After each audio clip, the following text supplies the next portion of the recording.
Oi pessoal, esse é o Quem Somos Nós, o programa para quem tem prazer em conhecer. Se você tiver curiosidade, você pode acessar todas as conversas sobre a natureza humana desses mais de 5 anos de Quem Somos Nós. Vai lá, quemsomosnós.com.br, escolhe a plataforma que você quiser, no YouTube, no podcast, no Spotify, você que sabe, e aí curte aquilo que você tiver afim. Continuando essa nova série sobre filósofos, começa agora mais um programa Pensadores no Quem Somos Nós, sobre a vida e as ideias do filósofo que virou meio um adjetivo, René Descartes. Para nos ajudar a entender, o doutor em filosofia pela USP, professor Paulo Tadeu da Silva.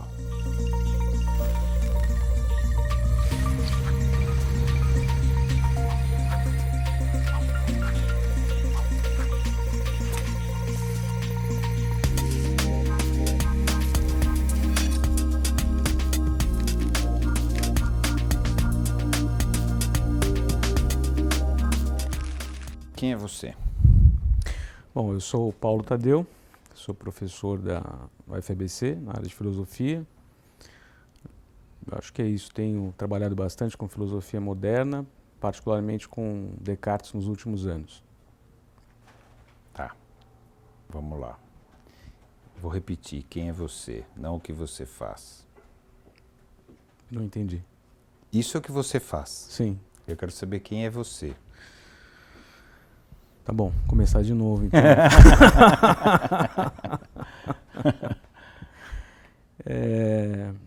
Eu sou o Paulo Tadeu,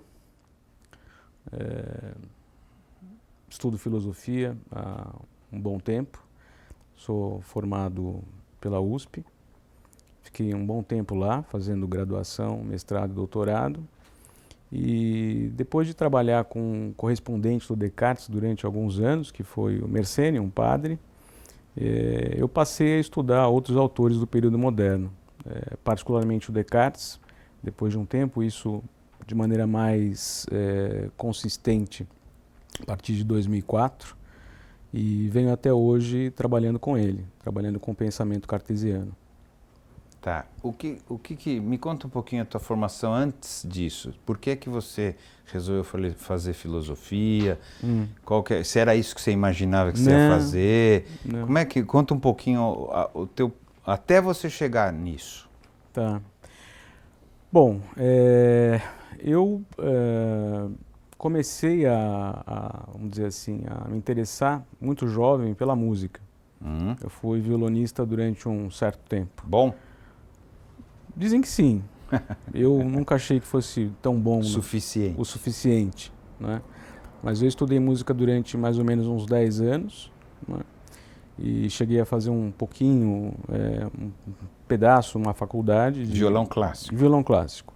Eu comecei com violão popular, depois fui para o violão clássico. E aí, em 88, eu prestei um vestibular na Universidade de São Paulo. Para a música? Não, na verdade, aí eu já estava saindo da música. Por quê? Não estava dando muito certo, eu não conseguia me sustentar. Grana, né, com a música. E prestei um vestibular, achei que não ia passar. Foi mais pela pressão da minha mãe e do meu pai, que queriam que eu tentasse. Fizesse alguma coisa, já que música não tinha nada. E aí eu olhei aquela lista de áreas na USP e falei, mas eu não me interessava por absolutamente mais nada que música. Então eu escolhi por acaso. Eu falei, eu acho que eu vou estudar esse negócio aqui que chama filosofia, mas sem nunca ter lido uma linha sequer de filosofia. E aí eu entrei... Na verdade, você achou que estava enganando seus pais, é isso? Não sei. Eu acho que eu fui um pouco descrente para a primeira fase do vestibular. E quando eu passei na primeira fase, então eu resolvi que tinha que estudar um pouco mais e tentar, de fato, entrar. Fiquei muito feliz de ter entrado lá, foi um período muito bom para mim. Naquela época eu já tinha uma filha, então a vida era um pouco mais complicada. Difícil. Mas eu achei que foi muito bom e aos poucos eu fui me interessando mais pela filosofia. Tanto que, vamos dizer, no primeiro ano eu fiz só as disciplinas da graduação e no segundo ano eu passei a fazer iniciação científica, né? junto com um professor da USP, que é o Pablo Mariconda. E aí uma das primeiras conversas que eu tive com ele, isso no carro dele, ele tinha dado uma aula sobre a harmonia nos antigos, a música nos antigos, e eu falei assim para ele... Que maravilha! Eu disse assim para ele, olha, você acha que tem como, né, em algum momento, trabalhar esse tipo de assunto na filosofia? Ele falou, eu acho que tem. E a gente foi conversando um pouco, ele me deu lá um texto sobre a música nos antigos, eu comecei a estudar, comecei a pesquisar, e aí acabei encontrando o Mersenne, né, que é esse correspondente famoso do Descartes, né, tem uma correspondência muito intensa com ele. E aí eu fui estudar o através dessa questão musical. Sim, sim. E aí fui estudar o Mersenne, particularmente interessado nessa, vamos dizer, na concepção de música que ele tinha, como é que ele explicava, né, diversos fenômenos sonoros e também como é que ele explicava a música. E passei a trabalhar com uma obra dele bastante importante, pouco conhecida no Brasil, um pouco mais conhecida fora daqui, que é a Harmonia Universal.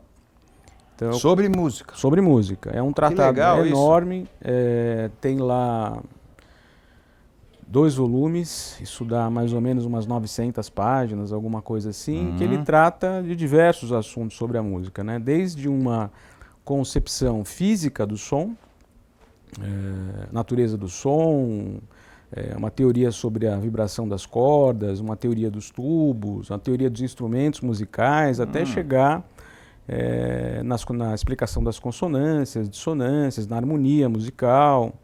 Então é um texto bastante interessante e importante. E o que o Descartes tem a ver com isso? Então, a história de começar a estudar o Descartes, ela surgiu a partir, vamos dizer, do término do meu doutorado.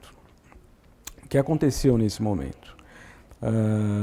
Eu defendi a minha tese de doutorado, ainda sobre Mersenne, mas não mais sobre a música em Mersenne.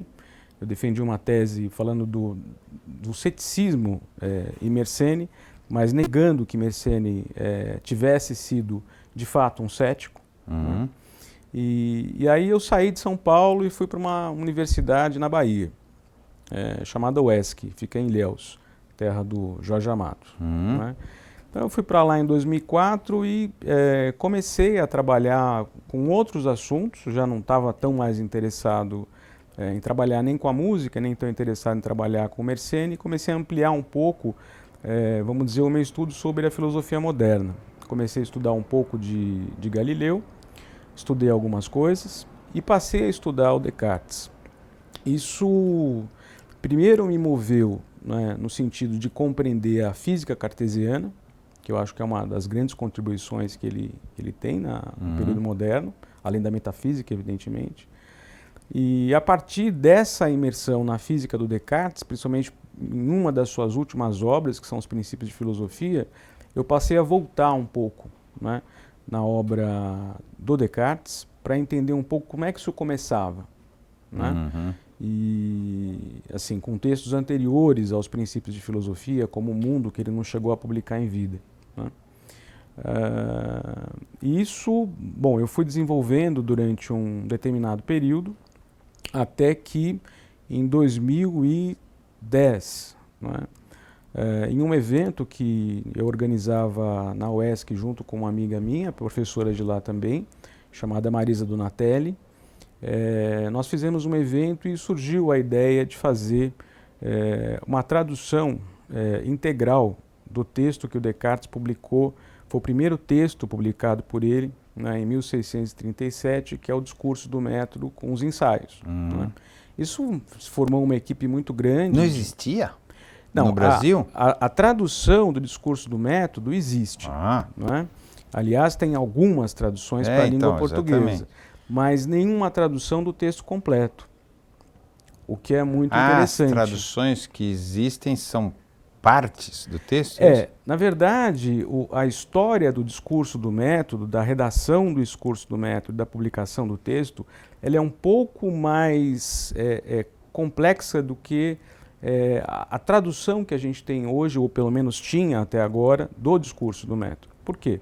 Porque o discurso do método não foi um texto publicado sozinho. O discurso do método foi um texto publicado com 3 ensaios, chamados A Dióptrica, Os Meteoros e a Geometria, né? E o discurso do método, propriamente, foi o último texto... É o finalzinho. É o último texto que o Descartes escreveu, e escreveu como prefácio a esses 3 ensaios, né? Então, inexistia, eu acredito que no Brasil com certeza, mas acredito que em Portugal também não, porque nós não encontramos uma tradução completa desses textos. O que está agora publicado pela editora da Unesp. Ah, que legal. É um trabalho longo e envolveu muita gente, né? Eu acho que acho que é uma boa contribuição dessas pessoas para vamos dizer, para a filosofia brasileira, né? Para o conhecimento mais profundo, né, de Descartes. E o que te atraiu nele? Por que você acabou ficando um... Pois é. Você falou, não sou especialista, eu acho que né? Não. Mas assim, deve ser, não é possível. Se você não é, quem é? Então, por quê, né? O que tem que te encanta tanto e tal? A gente, Celso, tem o Descartes como um dos maiores filósofos da história da filosofia. Se a gente fala da filosofia moderna, acho que todo aquele que estuda a filosofia moderna, se tivesse que fazer referência a um nome fundamental da filosofia moderna, o mais importante talvez da filosofia moderna, diria, bom, é o Descartes, né? Por quê? Porque ele tem uma obra importantíssima naquele período, porque ele é responsável por uma mudança na filosofia muito grande, né? Vamos dizer, um abandono da tradição escolástica e da tradição aristotélica, e, vamos dizer assim, ele cria uma nova maneira de se fazer filosofia, né, que tem não só esse confronto, digamos assim, com a tradição, mas tem uma importância muito grande para o que veio depois. Então vamos lá, qual é a dissonância que ele tem com a tradição da filosofia? O que ele fazia de diferente? O que ele trouxe de diferente? Eu acho que a primeira coisa que a gente, vamos dizer, costuma chamar a atenção para essa mudança está vinculado a alguns elementos, né? Alguns aspectos da filosofia cartesiana. O primeiro deles é o método, né? Não é à toa que o discurso do método é uma obra, vamos dizer, traduzida em várias línguas e estudada por muita gente, né? Vamos dizer, primeiro é isso, né? Uma mudança de perspectiva na medida em que o método passa a orientar não só aquilo que ele afirma no âmbito da filosofia, no âmbito da metafísica, mas aquilo que ele sustentou no âmbito daquilo que nós costumamos chamar de filosofia natural, né? Ciência, que é o que a gente chama de ciência hoje, né? Isso é um primeiro elemento importante. Mas tinha também método em Tinha. Aristóteles? Era outro método? Era outro. Era completamente então, não diferente. É que não tinha método e agora tem método. Ele fez outro método. É uma mudança de perspectiva muito, vamos dizer assim, muito importante, muito característica daquele rompimento, né, que ele tem com a tradição, né? O segundo elemento então, Sim, claro. O rompimento a tradição era uma questão de pensamento, não é isso? O método podiam ser vários, né? Existiam alguns, mas eram ou diálogos, ou o questionamento, o método dialético, blá, blá, blá, blá, seja lá qual for. Ele introduziu, vou ser bem grosseiro agora, matemática. Ele introduziu, é isso? Se bem que Pitágoras tinha ali a parte dele, mas então ele introduziu um raciocínio menos que você fica mais comprovável, é isso?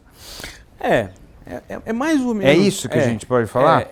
É mais ou menos isso que a gente pode... Porque outro eu tinha que fazer assunções, eu tinha que assumir determinadas coisas para dar certo o raciocínio, e no dele tinha que comprovar, é isso? É isso, mas é um pouco mais do que isso aí. Tá. Né? Quer dizer, na verdade ele toma da matemática um modelo, certo? Que é um modelo, vamos dizer assim, de análise de um problema mais complicado, a decomposição desse problema nas suas partes mais simples e na recomposição de tudo isso de maneira a compreender racionalmente aquele problema. Né?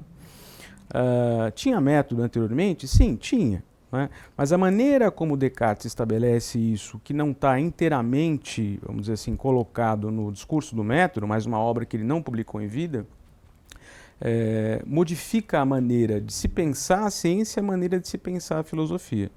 Onde estão esses reflexos? Né? O primeiro reflexo do método está nos ensaios, né, que são publicados junto com o discurso do método. Né? Então, a maneira como ele, por exemplo, no âmbito do ensaio Os Meteoros, é capaz de constituir uma explicação de diversos fenômenos meteorológicos, né, a partir de uma base fundamental que ele vamos dizer, estabelece no primeiro discurso desse ensaio, mostrando, afinal de contas, o que é a matéria e o que são os corpos.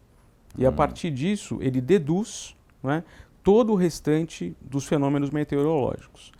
Uma segunda, vamos dizer assim, um segundo exemplo dessa aplicação do método está justamente naquela obra que é uma também das mais estudadas do Descartes, né, que são as Meditações Metafísicas. O método está inteiramente aplicado ali.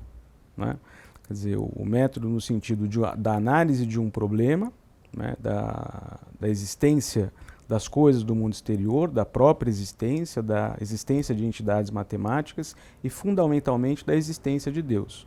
Quer dizer, isso decorre, claro, não é, de uma, vamos dizer, daquilo que a gente costuma chamar de dúvida metódica, que ele aplica na primeira meditação, que depois será complementada com a aplicação do método no sentido de extrair de todas aquelas ideias que nós temos a existência de coisas que são externas a mim.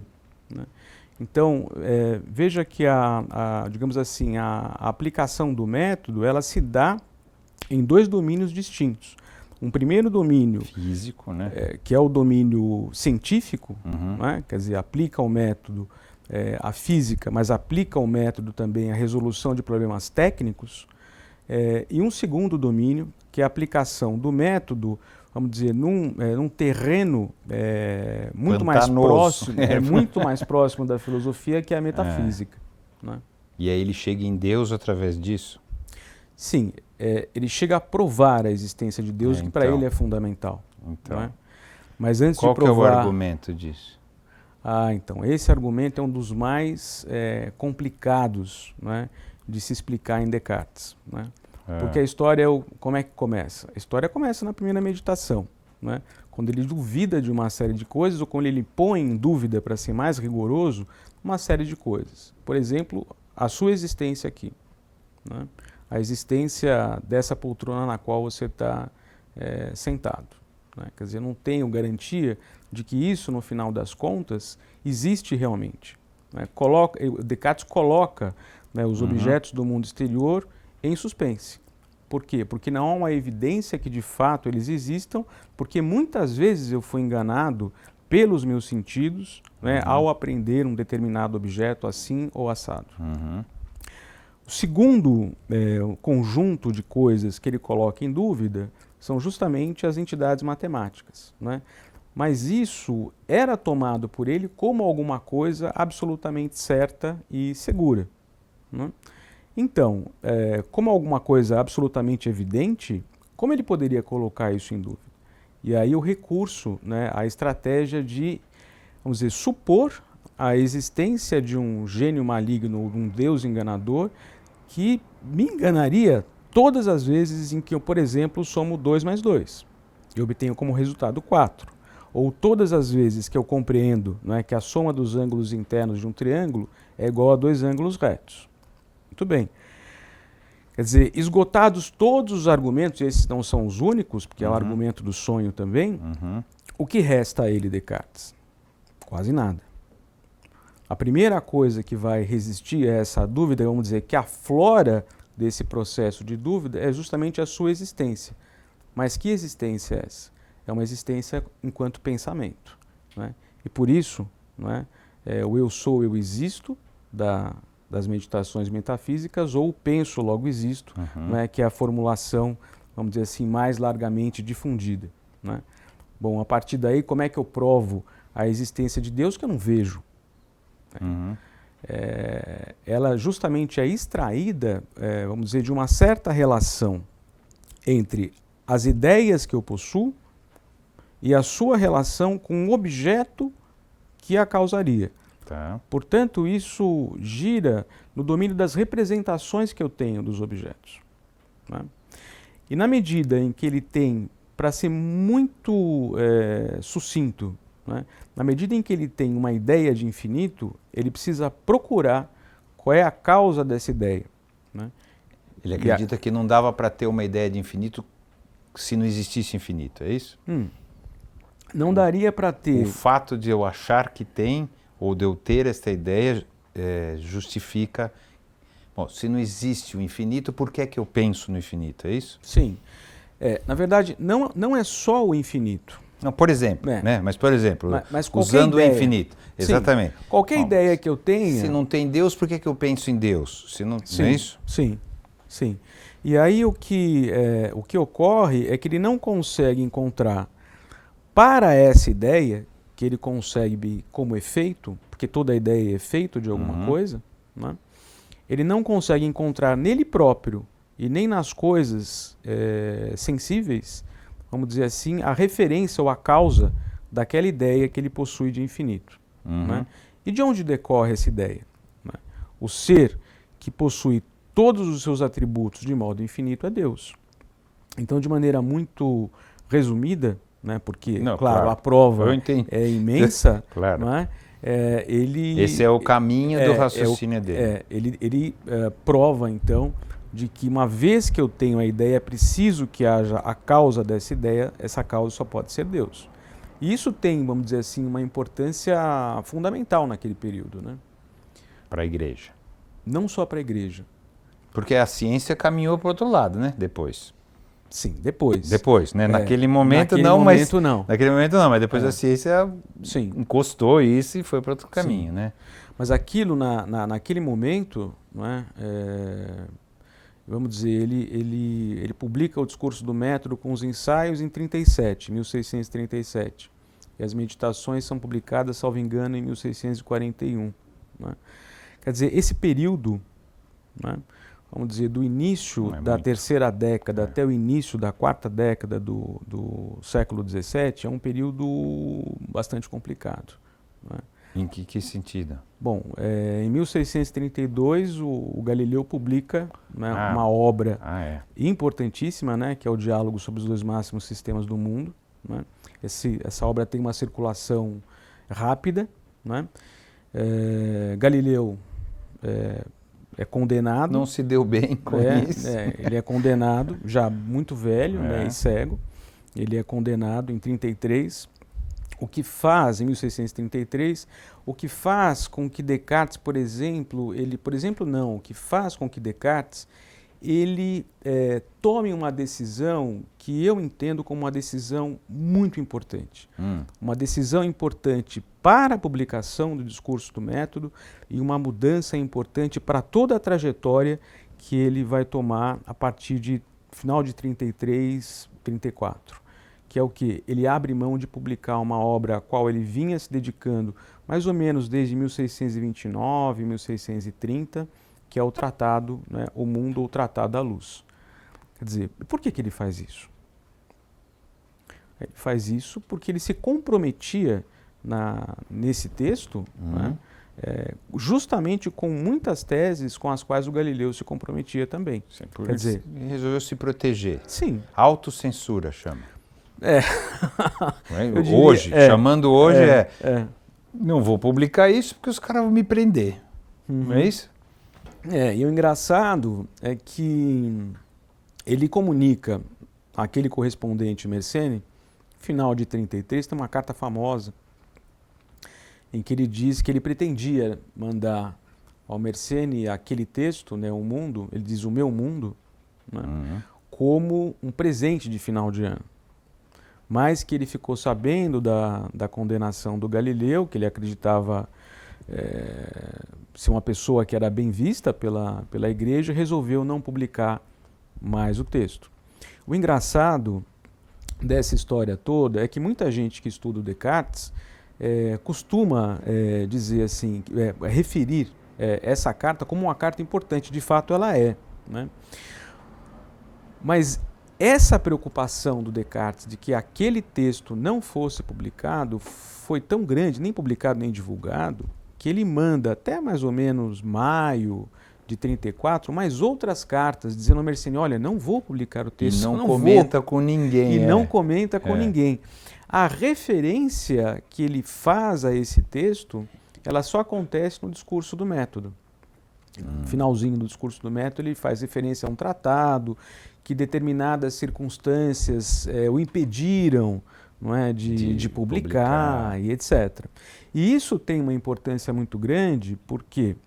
Porque o discurso do método, ou mais propriamente os ensaios que acompanham o discurso do método, eles vêm justamente, vamos dizer assim, nessa esteira de tentar resgatar não o mundo, mas tentar resgatar uma certa concepção de natureza que estava, vamos dizer assim, já presente no mundo.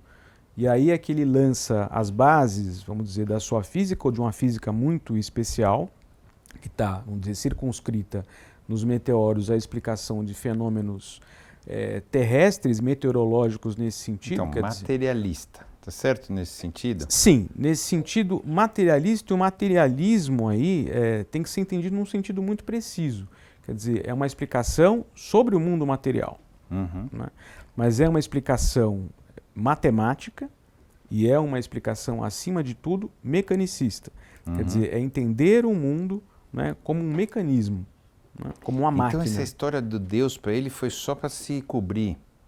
Como assim ele inventou toda essa história só para se cobrir. Ah, vou provar Deus, porque aí os caras não vão nunca pensar que eu pensei diferente, que eu posso ter pensado diferente. Será que não é isso?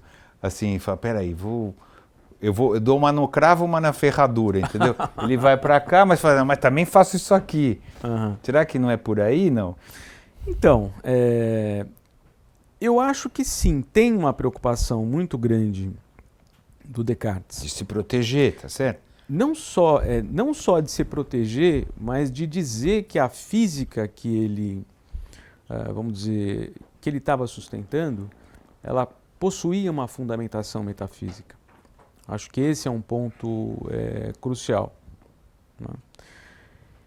E garantir isso por intermédio, vamos dizer assim, de um conjunto de meditações que tem, no final das contas, uma preocupação epistemológica muito grande, né? Que é garantir a verdade do conhecimento, a certeza do conhecimento, a partir de bases muito bem estabelecidas. Então, as meditações metafísicas, elas entram, vamos dizer assim, no corpo da filosofia cartesiana, do sistema cartesiano, para sustentar isso, né? O que vai, no final das contas, aparecer de maneira muito cristalina no prefácio que ele escreve, a famosa carta prefácio que ele escreve, né, a tradução francesa dos princípios de filosofia, que originalmente foi escrito em latim, né? Então, lá na carta prefácio, ele tem uma metáfora, não sei se você conhece, que é a metáfora da árvore, né? Ele diz lá que a filosofia é como uma árvore, né, cujas raízes são a metafísica, o tronco é a física, né, e os galhos, os ramos dessa árvore, são algumas ciências especiais, né, como a mecânica, né, a medicina e a moral, né? Então, o que acontece com as meditações metafísicas, quer dizer, com esse projeto avançando para além daquilo que ele tinha feito antes, né, ele almejava constituir um sistema muito bem acabado, né, em que, por um lado, se tem a garantia de um sujeito do conhecimento, que é um aspecto fundamental na filosofia cartesiana, porque o conhecimento não é mais aquele, vamos dizer assim, que parte do objeto, mas aquele que parte do sujeito, né, constituído a partir de um certo conjunto de certezas que faz com que ele possa conhecer o mundo. E, vamos dizer, esse arcabouço epistemológico e metafísico, né, ele aparece em 41 com as meditações metafísicas, né? Quer dizer, ele tinha, a palavra não é pretensão, mas ele tinha a ideia de poder mostrar o mundo acabado, ou seja, em qualquer que fosse o assunto, é isso? Ele queria uma explicação para o mundo, racional, talvez, Sim, né? racional. Uma explicação racional para o mundo, físico ou metafísico. Essa é a ideia. Isto é o mundo, né? Mais ou menos isso, não é? Sim. Ele tinha formação, qual foi a formação dele para chegar nesse grau de pretensão de explicação total do mundo? Né? Porque no final é isso, eu vou explicar o mundo, estou explicando como tudo funciona. Uhum. Como é a formação dele para ele chegar a achar que ele poderia estar fazendo isso? Olha, eu muitas vezes digo, algumas vezes em que eu vou, sei lá, apresentar uma comunicação, apresentar uma palestra, etc., isso eu desenvolvi em alguns lugares, que me parece que o Descartes, ele não começa exatamente como um metafísico. Ele começa como um filósofo natural, começa como um matemático, né? Então me parece que vamos dizer, as primeiras manifestações da inclinação intelectual e do gênio cartesiano, elas estão nesse nível, né? Está no nível da matemática e está no nível da filosofia natural. Não é à toa, não é, que o encontro dele com o Isaac Bickman foi um encontro muito importante, né? Porque o Isaac Bickman viu nele Descartes, né, alguém com uma capacidade intelectual muito grande.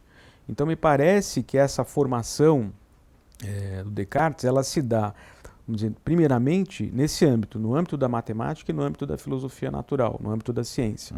E que depois, não obstante tudo aquilo que ele estudou de filosofia, e da filosofia escolástica, e da filosofia antiga, isso passa a, vamos dizer, a comparecer, mas de uma outra maneira, vamos dizer, essa inclinação filosófica a partir de textos, não vou falar das cartas, evidentemente, mas a partir de textos posteriores, não é? Talvez próximos. Ele viveu quantos anos? Ele nasce em 1596, morre em 1650, né? 54 anos. Não é muito Não. também. E ele morre quando ele vai justamente para a Suécia, né? Se não me engano, né? E lá vai para a corte, né, da Rainha Cristina, e tem uma história de que ela queria ter aulas de filosofia com ele, mas ela acordava muito cedo. Muito então, cedo, e ele acabou. Tinha que ir Ele não às gostava, 5 horas né? da manhã, e aí pegava muito frio e etc. Acabou se adoentando e morreu. Tá. Hoje, se a gente pegar hoje, não no âmbito da filosofia, mas na cultura geral, cartesiano tem um significado, um cara um pouco enquadrado demais, tá certo? O cara é muito cartesiano, ou seja, ele não tem cintura, né? Sim, E etc, etc. Como que como que a coisa foi ficar assim, né? Como que a gente começou a enquadrar um cara, que no final é isso. Na matemática as pessoas estudam, sim, né? Tá certo? Mas como filósofo, estou dizendo, na cultura geral, ele é um pouco abandonado. E a palavra cartesiana ficou como um cara sem flexibilidade. Né? Estou tentando resumir, sim, obviamente. Sim. Como é que a coisa foi chegar aí? Pois é, eu acho que há uma maneira de se compreender o Descartes bastante assentada nessa forma, ou vamos dizer, nessa percepção de que a filosofia cartesiana ela é muito certinha. Ela é muito marcada por aquilo que ele chama de clareza e distinção, né? O próprio método dele, né? Quer dizer, a segunda regra do método consiste justamente em dividir um problema em tantas partes quantas forem necessárias, até que você consiga separá-las nas suas mínimas partes, nas mais simples delas, né?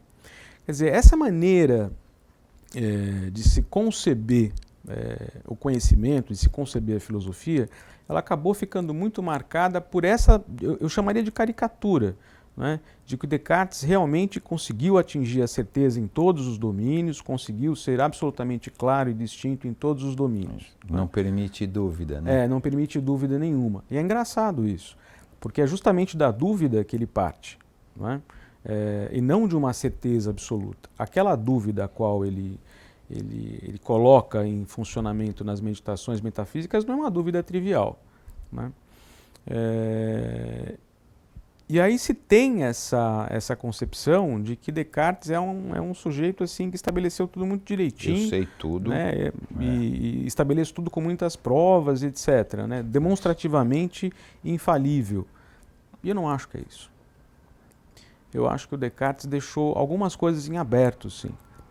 Por exemplo, um problema muito sério que eu acredito que ele não resolveu, embora, digamos, a tentativa de solução seja muito interessante, é justamente a relação, né, que a gente tem entre o corpo e a alma.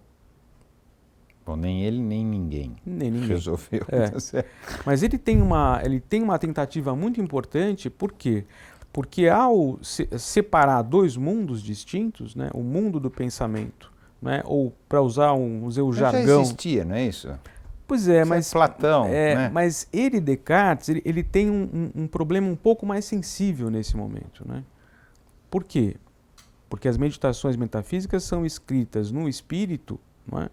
De primeiro, essa é a intenção dele, mostrar que Deus existe, e segundo, mostrar que a alma é imortal. A gente não deve esquecer, né, que nós estamos falando... O cara era vaidoso, hein? Pensa bem. Pensa bem, para um cara chegar e falar, deixa comigo.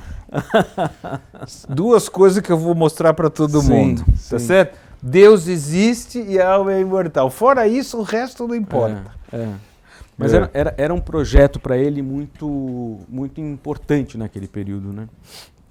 Um período em que a igreja tinha um poder imenso. Não, eu entendo. Né? Poder imenso. Mas qual que era a ideia, então? Como é que ele... qual é o argumento dele, então, para a alma imortal? Então, porque o que é a alma para ele, no final das contas? Ele é o pensamento. E toda vez em que o pensamento opera, ele não deixa de existir. O meu pensamento não depende do meu corpo. Essa é vamos dizer, É o que ele achava. É o que ele pensava. Né? Quer dizer, aquilo que ele chama de substância pensante não depende em nenhum momento de corpo. Às vezes eu brinco com os alunos quando a gente está tentando explicar, tentando compreender as meditações metafísicas, né? Porque quando se chega justamente na segunda meditação, aí aflora lá o eu sou, eu existo. Né? E aí eles falam, bom, então... Descartes finalmente notou que ele existe. Eu disse, sim, mas existe em que sentido? Ele não existe como corpo. Temporariamente, não. Ele existe como pensamento. E a importância disso é conceber este pensamento como aquilo que, vamos dizer, se identifica com a alma. E ela permanece, o pensamento permanece mesmo na inexistência do corpo. Eu não preciso dele.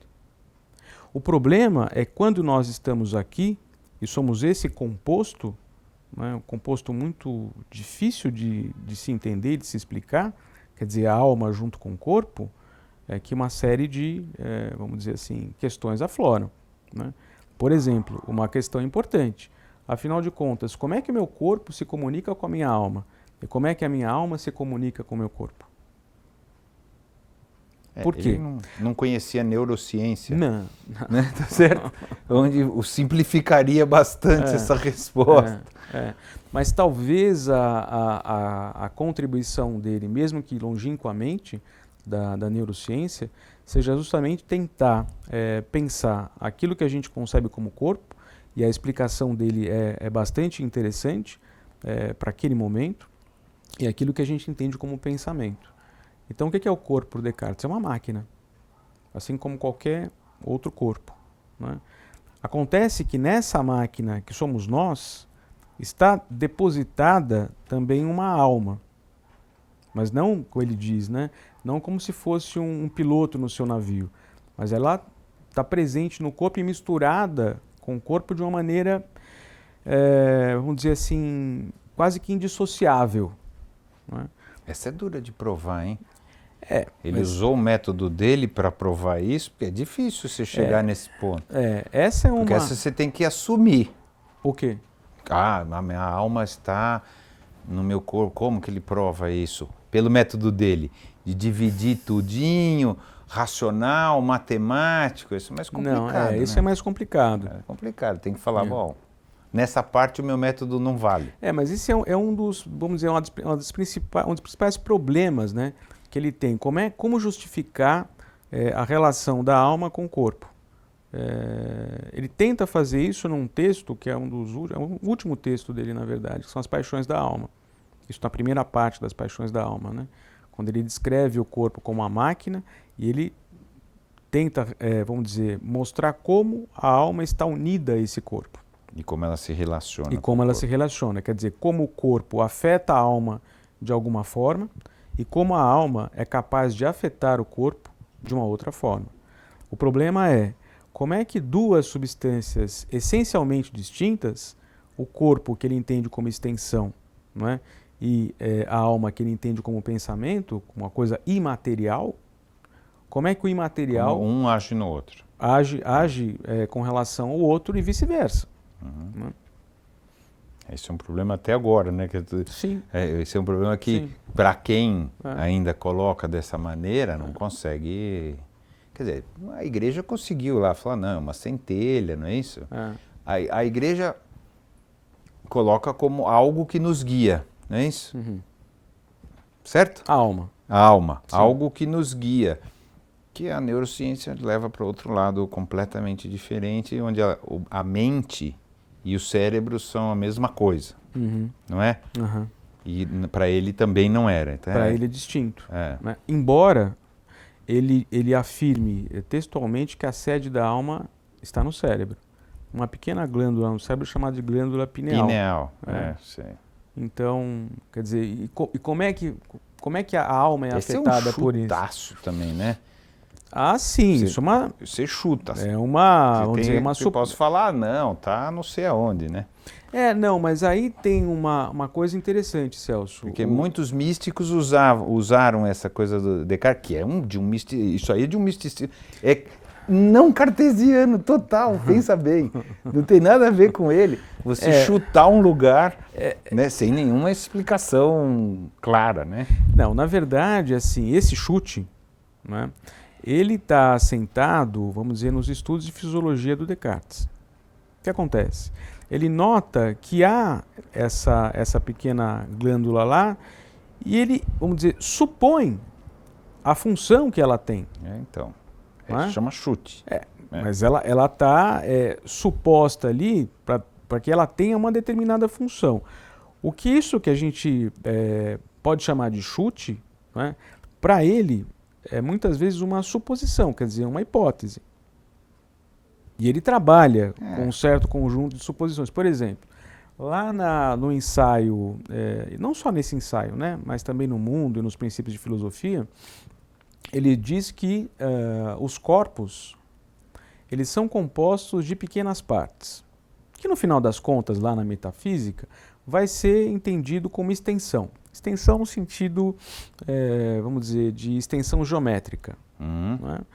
Agora, o que são essas pequenas partes? Elas são dotadas de figura, são dotadas de forma, são dotadas de disposição e são dotadas de movimento.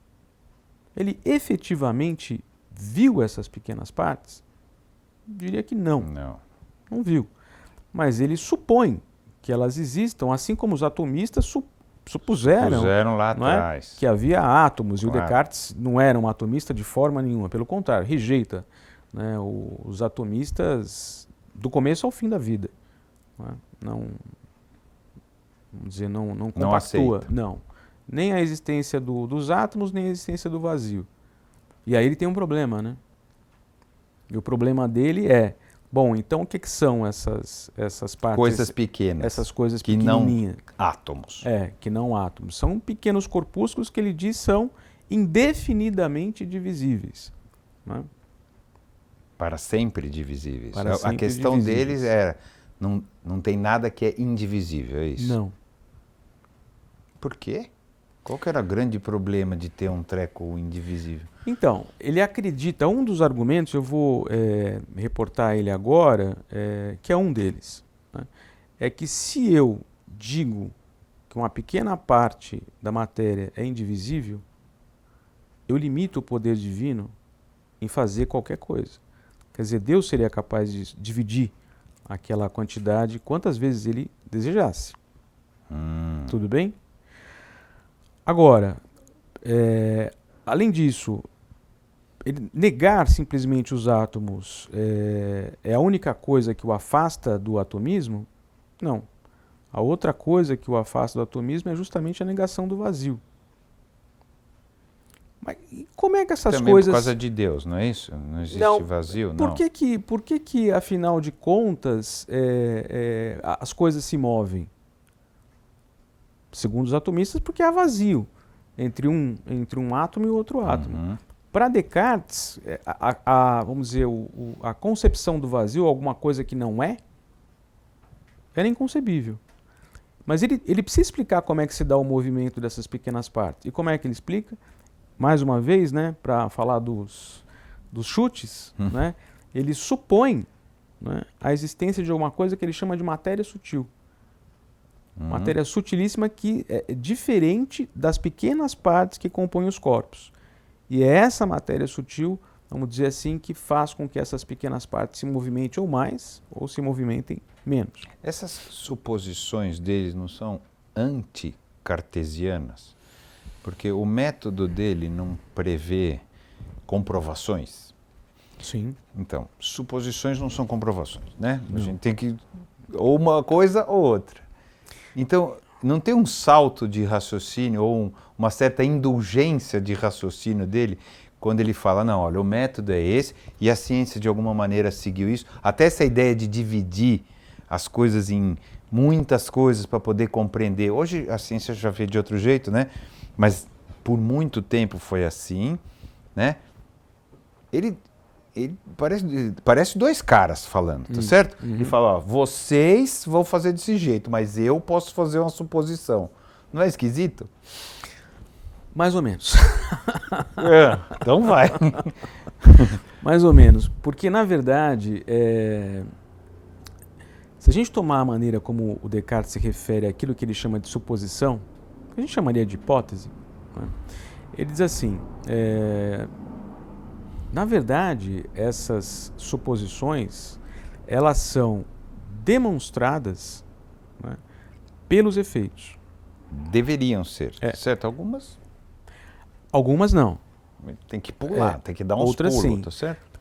Quando ele, por exemplo, vai explicar um mundo físico, vamos dizer assim, a sua teoria da matéria, que é vamos dizer, um certo conjunto de suposições, né, ela se vê satisfeita na maneira como ele, vamos dizer assim, explica esses diversos tipos de fenômenos, né? Então, quando ele precisa explicar o que é a luz no final das contas, ele recebe críticas com relação a isso, né? Ele faz com que a sua explicação, né, ela demonstre, né, que as suas suposições, elas funcionam. Mas, por exemplo, quando uma tribo indígena dança para chover, não é isso? E chove. Então, tá certo? Dá na mesma. Ou quando eu atribuo a Deus um terremoto porque ele quis... É a mesma coisa, é uma suposição por um resultado. É com o mesmo... Mais ou menos. O método não é. Eu estou partindo do começo e o fim. Eu faço uma suposição e o resultado comprova essa suposição. Eu faço uma suposição. Quando Deus fica bravo comigo, ele manda um terremoto. Não é? E está comprovado. Ó, eu fiz uma coisa errada, né? A humanidade, existem vários olhares assim, a humanidade faz uma coisa errada e Deus manda uma punição. Um castigo. Uma punição, tá pegando fogo não sei aonde por causa que as pessoas não são tementes, sei lá. Por exemplo, eu usando esse exemplo, também dá certo. Você entende o que eu estou falando? Também dá certo essa ligação, porque está comprovado. Tem uma diferença. É o jeito de chegar lá. Quer dizer, é o encadeamento, claro, não é, das suas suposições com a maneira como ele explica determinados fenômenos. Quer dizer, fazer depender essa explicação vamos dizer, de certas suposições que se veem contempladas, não é? Vamos dizer, funcionam, não é, como os elementos da explicação de um determinado fenômeno. Não é? Isso garante uma absoluta certeza, vamos dizer, da física cartesiana? Hoje sabemos que não, né? Não só hoje. Há muito vamos dizer, você falou, né, dessa, eu chamaria de caricatura, né, do Descartes como um sujeito que provou absolutamente tudo, etc., né? Isso mostra que o Descartes tinha plena consciência e sustentava até o último minuto, né, que vamos dizer, as suas explicações sobre os fenômenos naturais ou as explicações no âmbito da física, né, elas eram demonstrações no mesmo sentido em que são demonstrações as demonstrações da geometria? Não. Ele tem uma carta muito Ele não assume isso. Não. Ele diz, é um caminho, é uma indicação. Aí é que está. Tem vamos dizer assim, uma coisa muito interessante quando você estuda um autor como Descartes e outros autores daquele período, que é o seguinte: aquilo que está colocado na obra, aquilo que ele sustenta na obra e aquilo que, vamos dizer, está posto nas cartas que ele escreveu. Há por isso estudar as cartas é uma coisa muito importante, porque isso que eu estou dizendo agora, que vou dizer agora, ele coloca numa carta ao Mersenne. O que ele diz? Ele diz que exigir na física o mesmo tipo de demonstração que se exige na geometria é pedir ao físico aquilo que é impossível. Portanto, não há o mesmo tipo de demonstração, certo? Agora, isso é interessante porque muitas vezes vamos dizer, um autor ele parece absolutamente convencido daquilo que está falando. Não, e coerente o tempo todo. Né? Eu não acho que seja assim que as coisas funcionam. Por exemplo, o Descartes que escreve as regras para orientação do espírito, né? Ou as regras para a direção do espírito, existem duas maneiras de traduzir, é um Descartes que diz: eu recuso qualquer conhecimento meramente provável. Percebe? Ele quer atingir de fato a certeza, mas essa certeza foi, digamos assim, amplamente e definitivamente obtida no âmbito da física, segundo essa declaração e segundo a forma, inclusive, como ele trata com determinados assuntos? Não. Percebe? Ele então tinha uma vontade de explicar tudo no mundo, mas sabia que não estava conseguindo fazer tudo isso. Assim, mais ou menos assim. Eu acho que em alguns domínios ele conseguiu explicar muita coisa, mas em outros domínios não. Em outros domínios ele acabou falhando. Né? De qualquer forma, vamos dizer, como é que a gente mede, né? Eu sei que você certamente compreende isso muito bem. Como é que a gente mede, não é, vamos dizer assim, a contribuição ou a importância de um autor? Não é só por aquilo que ele acertou, né? Não, claro. Mas por aquilo que ele representou. Então, o Descartes representa, no conjunto da filosofia moderna, uma mudança de perspectiva muito importante que vai ter depois os seus impactos no pensamento ocidental subsequente. Né? Então, ele, segundo você, e acho que bastante gente, ele é a pedra fundamental da filosofia moderna ocidental. Eu penso que sim. Costuma-se dizer que que o Descartes é o pai da filosofia moderna, né? Eu acho que ele, de fato, merece vamos dizer, esse título, né? Ele teve uma importância... Em vida? Ou foi mais depois? Eu acho que, em vida, o Descartes foi muito requisitado. O que quer dizer isso? Isso quer dizer que muita gente procurou o Descartes para tirar dúvida. Como um guru, como um orientador. Como vamos chamar um pesquisador, né? Muito perspicaz, muito sagaz, né? Então, volta e meia chegava ao Descartes lá uma carta, alguém escrevia uma carta perguntando o que você acha disso. O que você acha disso, etc. O Mersenne era maluco para mandar cartas ao Descartes perguntando: olha, o que você acha de tal assunto, né? Como é que você explica tal coisa, assim, assado, né? Porque a correspondência tinha uma importância muito grande naquele momento, né? E às vezes, é claro, o Descartes respondia de maneira muito educada, muito polida e etc. E em alguns momentos, quando ele era criticado, ele respondia de maneira igualmente ácida, né? Ele não lidava bem com opiniões diferentes. Dependia muito da opinião, né? Da maneira como a opinião, vamos dizer assim, a crítica era feita, né? Por exemplo, porque estudei algumas cartas dele com relação à recepção dos meteoros, eu sei que ele tem uma reação assim muito ácida, muito violenta, com relação a um professor da época de meteorologia chamado Freud-Mon. E ele responde porque o Freud-Mon fez a bobagem de dizer que ele tinha lido lá os meteoros do Descartes, mas tinha lido muito rapidamente, ele tinha lá algumas críticas, né? E em determinado momento da carta ele fala de uma filosofia grosseira e mecânica, que era a filosofia cartesiana. O Descartes ficou louco. Respondeu para ele de uma maneira... Para cima da medalhinha. Sim. Né? E depois, quando ele fica sabendo que o Freud-Mon, por intermédio do Pemplius, tinha ficado chateado e tal, ele, na minha opinião, é irônico, né? Ele disse, não, mas eu não me dirigi a ele de modo violento, de maneira alguma. Eu não usei contra ele nenhuma palavra que ele não tivesse usado contra mim. Contra mim. Bom,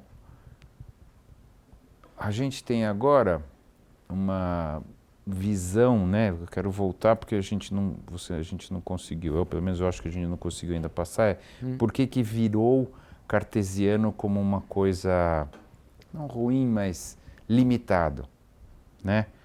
Da onde que veio isso? Veio do que ele achava que explicava tudo. Mas o mundo mudou, o mundo hoje não acredita que tudo tem explicação, quer dizer, acredita que tudo tem explicação, mas acredita que a gente não consegue explicar por tudo isso, e aí o cartesiano virou um cara que tinha um olhar prepotente, vamos dizer assim, ilimitado. É isso? É mais ou menos isso, e vamos dizer, e muito assentado nessa concepção mais comum, né, de senso comum mesmo, né, de que o Descartes almejava, né, chegar à certeza absoluta e que ele tenha chegado, de fato, à certeza absoluta, né, de que era isso, no final das contas, que importava. E aí a gente chega no princípio da incerteza, no começo do século passado, que passa que nem um trator por cima disso. Quer dizer, a verdade é uma, é única, né, e eu posso chegar a ela. Por conta do quê? Por conta de um método claramente orientado, né, corretamente orientado. Então isso acabou se tornando, quer dizer... Mas é religioso mesmo, né? A base é religiosa, né, de raciocínio disso. Eu tenho uma única verdade, religiosa nesse sentido. Eu tenho uma única verdade e ela pode ser revelada e eu tenho um método para isso. Sim, ela pode ser obtida e eu tenho um método para obtê-la. Isso. De maneira no final, segura. Acreditar nisso é um raciocínio religioso nesse sentido. É um raciocínio religioso nesse sentido, no sentido de que, bom, há um método, né, embora ele... E que há uma única verdade que há uma única verdade, embora ele tenha dito lá no discurso do método, né, que, bom, eu fiz um método para mim, cada um faça o seu. Não é? Ele não colocava o meu é o método da verdade? Não. Ele, na verdade, dizia que, por intermédio desse método, alcancei a verdade. Mas ele era cuidadoso, né? Ele não queria dizer com todas as letras que, olha, o método tem que ser esse. Ele deixava aberto ao seu leitor, olha, procure o seu método também. Não é? Mas no final das contas... ficou como...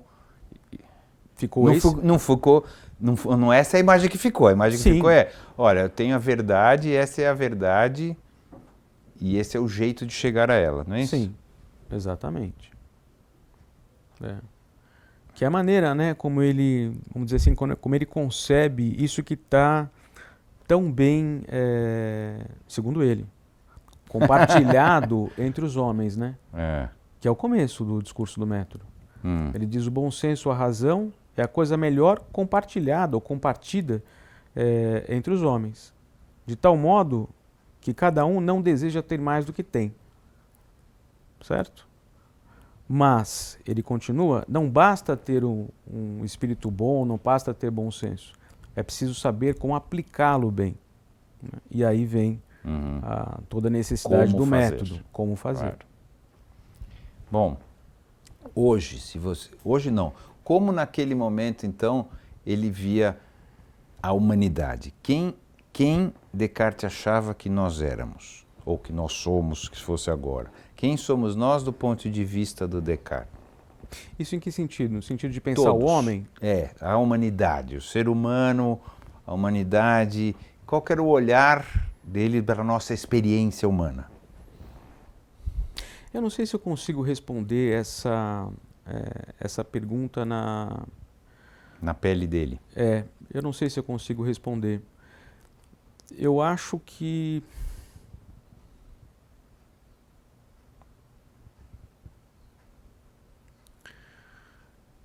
o Descartes, ele, por tudo aquilo que ele escreveu, né, ele detinha uma concepção de homem, né, como alguém que, dentro das suas limitações, era capaz de chegar a um conhecimento que fosse verdadeiro e, de maneira mais prudente, útil. Né? Eu acho que em muitos momentos ele acaba deixando transparecer a sua preocupação com a utilidade do conhecimento, né? Mas eu não sei se Descartes, nas suas obras, tenha uma concepção da humanidade de maneira tão definida. Eu acho que ele talvez tenha uma concepção do que é o homem, né, esse composto que nós falamos agora há pouco de corpo e alma, mas eu não sei se as questões com as quais ele se envolvia naquele momento abarcassem uma concepção de humanidade de um ponto de vista mais largo. Devia ter, mas talvez ele não tenha explicitado. Não tenha explicitado. E a sua, qual é? Quem somos nós, segundo você? Pois é. Nós somos uma coisa muito complicada. Estamos concordando. Somos uma coisa muito complicada, né? Com uma capacidade de conhecimento que cada dia que passa a gente vê que ela é aumentada até um grau que não se imaginava, né?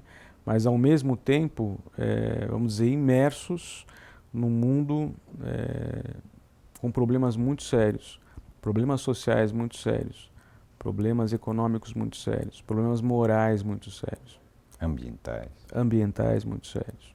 Né? Causados por nós mesmos. Né?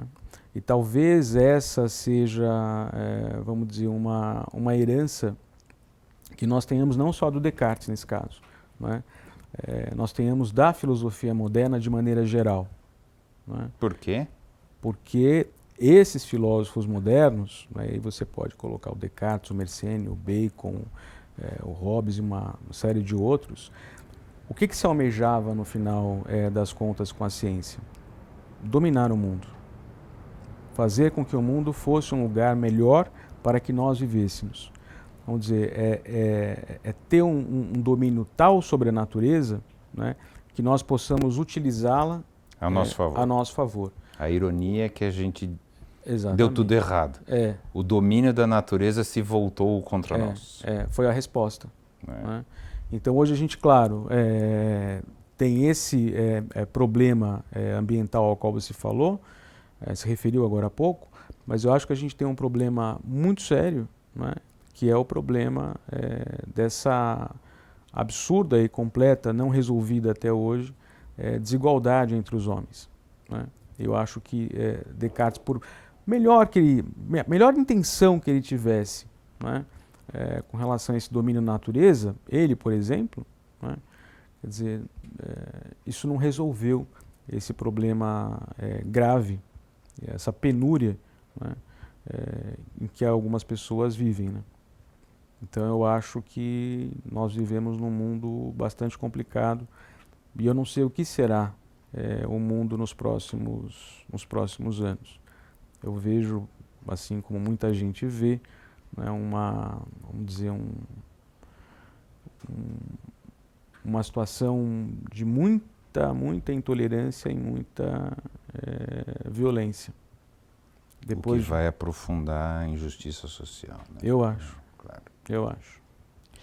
Mas é interessante isso que você falou. Esta visão de que em vez da gente ter que se relacionar com a natureza, mas sim dominá-la a nosso favor, aprofundou todos esses outros problemas. Sim. Porque eles já existiam também, né? Não o ambiental, porque a gente era pouca gente, Sim, né? Claro. O ambiental existe agora porque a gente é muita gente fazendo a mesma coisa errada, mas na época não, mas os outros todos já existiam. Sim, a desigualdade humana sempre existiu. Sempre existiu. Então, é que o jeito que a gente encara o outro, vamos chamar, o outro natureza, o outro pessoa, que a gente tem que, de alguma maneira, instrumentalizar a nosso favor, é que nos levou a isso. É isso? É isso. E eu acrescentaria o seguinte, esses problemas já existiam, é verdade. Mas note, com todo o avanço que nós tivemos do ponto de vista científico, por exemplo, pensa na medicina. Pensa na farmácia. Né? Isso não significou para a gente a melhoria de condições para todas as pessoas que vivem no mundo. Né? Então, vamos dizer, são duas coisas que estão muito descompensadas. Né? De um lado, né, uma capacidade de conhecimento, uma capacidade de inovação tecnológica brutal, e de outro lado, aumento, a incapacidade de fazer com que tudo isso, né, seja... para o bem de todos. Para o bem de todos, igualitariamente distribuído. Né? Basta pensar no mundo como está hoje. Né? Determinadas situações que a gente vê no nosso próprio país, né, quando você viaja pelo interior, quando eu fui, falei aqui no começo, eu fui para a Bahia, eu fui de carro. Né? E eu diria que foi a primeira vez que eu de fato conheci o Brasil, de verdade. Um pedaço pequeno, claro, né? Mas a gente percebe que o país que a gente vive não isso aqui. A cidade que a gente vive. Né? Cidade na qual, inclusive, se você vai cada vez mais para as periferias, tem tudo. Né? Mas nesse caminho até o sul da Bahia, e mesmo lá no sul da Bahia, a gente vê muita coisa que não é legal de ver, né? Não. Que causa muita tristeza. E pelo que eu entendo, você acha que a gente não vai se transformar a tempo, é isso? Pra gente, porque a humanidade teria que se transformar ou transformar o jeito de enxergar a tempo de evitar não só a questão ambiental, mas a tempo de evitar essa maior distância, essa maior injustiça. Sim. Você não vê isso você não acredita que a gente poderia... Eu não vejo hoje em dia sinais muito claros que isso seja resolvido no médio prazo. Eu não vou nem dizer no curto prazo. No médio prazo. Pelo contrário, né? Eu vejo essa desigualdade se aprofundando, a intolerância, né, de qualquer tipo, né, se aprofundando, né, e a violência, por uma razão qualquer, das mais banais, ela se tornando cada vez mais profunda. Isso, de fato, para alguém que, vamos dizer, se dedicou, como eu, como outras pessoas, né, tantos anos à filosofia, na esperança de encontrar na filosofia uma resposta ou uma inspiração para pensar alguma coisa, vamos dizer assim, mais justa, a gente esbarra... É decepcionante. É decepcionante porque a gente esbarra na realidade que tá posta, né? E aí eu não sei, eu acho que uma coisa que eu não concordo com relação ao Descartes é a terceira regra da moral provisória dele. Que é? Que é mais fácil, é melhor você se adequar ao mundo do que querer fazer com que o mundo se adeque a você. Quer dizer, a moral provisória é uma moral bem conservadora, né? É uma moral... pragmática, vamos dizer assim. Ela, vamos dizer assim, eu me adequo, né, eu vou seguir aquilo que é mais consensual, de melhor, né, mais, vamos dizer assim, mais razoável, né? Eu vou seguir sempre nessa trilha do que tentar transformar. Quer dizer, é a maneira, me parece, e eu posso estar enganado, como Descartes se relacionava com uma certa ordem social que estava posta naquele momento, né? Então, vamos dizer, eu não acho que esse tipo de postura hoje nos ajude vamos dizer, a transformar muita coisa. Tomara. Eu penso igual você, mas tomara que a gente esteja muito errado. Eu espero.